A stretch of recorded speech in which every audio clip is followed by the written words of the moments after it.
Good morning, students. In previous video, we have discussed a number of policies launched by the British government, okay, like the Malwari system, permanent settlement, and निज system, ryotwari system. ठीक है. Problem क्या थी इसमें कि जो planters थे, European planters जो इंडिगो ग्रो कराते थे, जैसा कि आपने प्रीवियस वीडियो में देखा कि जो प्लांटर्स थे वो फोर्स करते थे पिजन्स को बंगाल में इंडिगो ग्रो करने के लिए. Indigo was a crops which is used to dye the cloth. ठीक है. इंडिगो को हिंदी में कहते हैं नील की खेती. और इसको क्या करते थे, जो कंपनी थी European company, East India company, peasants को फोर्स करती थी. इसमें पिजन्स को क्या हानि थी, क्या हार्म था कि जो फर्टाइल लैंड थी वो बंजर बन जाती थी. ठीक है. अगर एक बार उसमें इंडिगो ग्रो कर ली जाती थी फील्ड में, तो उसके बाद फिर वो बंजर बन जाती थी, क्योंकि वो सारी फर्टिलिटी को नष्ट कर देती थी. ठीक है. डिस्ट्रॉय कर देती थी इंडिगो की क्रॉप्स. अंडरस्टूड. तो पिजन जो थे बंगाल में बहुत परेशान होने लगे और उन्होंने ब्लू रेबिलियन स्टार्ट कर दिया 1859 में. ठीक है.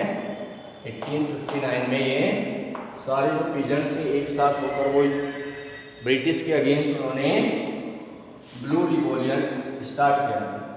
ब्लू रेबिलियन, नीला विद्रोह. ठीक है.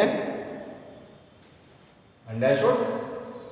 इसमें क्या हुआ कि जितने भी प्लांटर्स थे उनके अगेंस्ट था ये blue revolution, against the planters.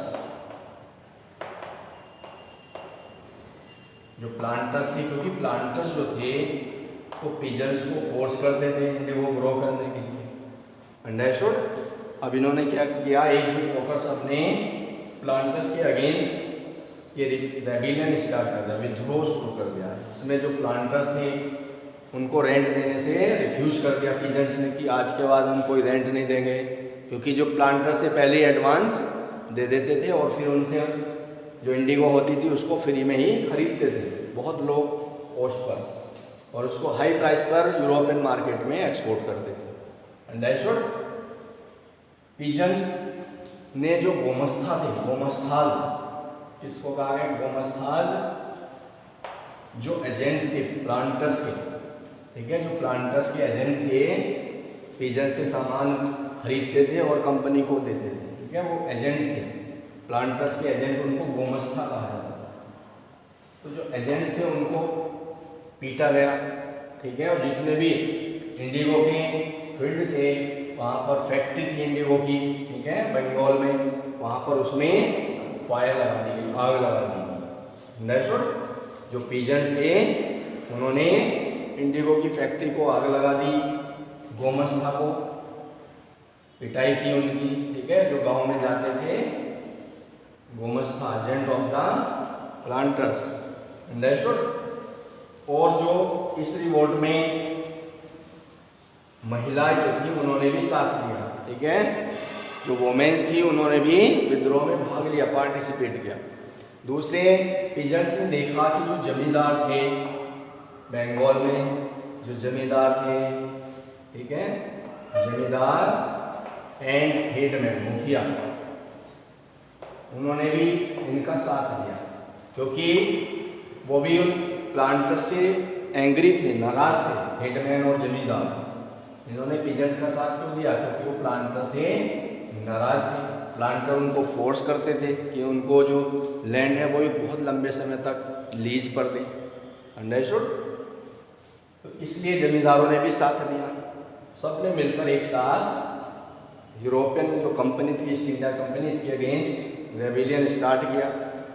कुछ समय के बाद देखा जो लेफ्टिनेंट गवर्नर थी, lieutenant governor,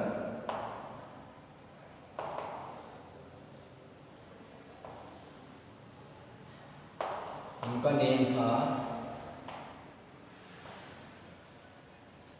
Astley Eden.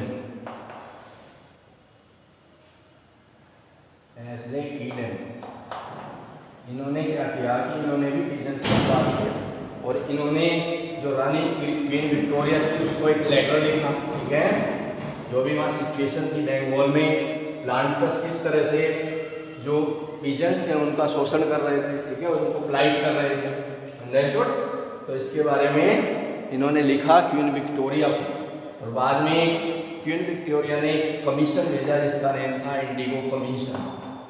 Indigo commission setup किया गया। उस कमीशन ने बंगाल की जो सिचुएशन थी, जो विद्रोह हुआ यहाँ पर, ठीक है, उसकी इंक्वायरी की, और इस कमीशन ने पता लगाया कि जो प्लांटर्स थे वो वास्तव में ही पिजन्स का फ्लाइट कर रहे थे, शोषण कर रहे थे, ठीक है, अंडरस्टूड। इसके बाद जो पिजन्स थे उनको क्वीन विक्टोरिया की साइड से ये परमिशन दे दी गई कि जो इन्होंने कॉन्ट्रैक्ट पर साइन किए थे उनको पूरा करें, लेकिन भविष्य में जो इंडिगो है वो पिजन्स के लिए सही नहीं है, ठीक है, उसको बंद कर दिया। यानी कि पिजन जो है को फोर्स नहीं कर सकते प्लांटर्स, कमीशन ने ये तय किया रानी विक्टोरिया ने, ठीक है। और इसके बाद यहाँ पर बंगाल में जो इंडिगो था वो कम होने लगा, पिजन्स जो थे फिर वो ट्रांसफर होने लगे बिहार की ओर। अंडरस्टूड? बिहार की ओर ये ट्रांसफर होने लगे। फिर इन्होंने जो प्लांटर्स थे वहाँ पर बिहार में भी इसी तरह से इंडिगो ग्रो कराई, लेकिन बिहार में लास्ट में 1917 में when Gandhi ji return from South Africa in 1917 he support the peasants of Bihar in Champaran. Champaran में जो चंपारण के पिजन्स थे उनको गांधी जी ने सपोर्ट किया 1917 में, ठीक है। जब ये साउथ अफ्रीका से इंडिया आए तो उन्होंने देखा कि वहाँ के जो पिजन्स थे उनका शोषण हो रहा है, ठीक है, जो प्लांटर्स थे वो फोर्स करते थे इंडिगो ग्रो करने के लिए। तो चंपारण मूवमेंट में इन्होंने गांधी जी ने भी पिजन्स का साथ दिया। Understood? This was the blue rebellion. Blue rebellion को हिंदी में कहते हैं नीला विद्रोह, नील विद्रोह, जो इंडिगो की क्रॉप से रिलेटेड था बंगाल में और बिहार में। Clear? Thank you and have a nice day.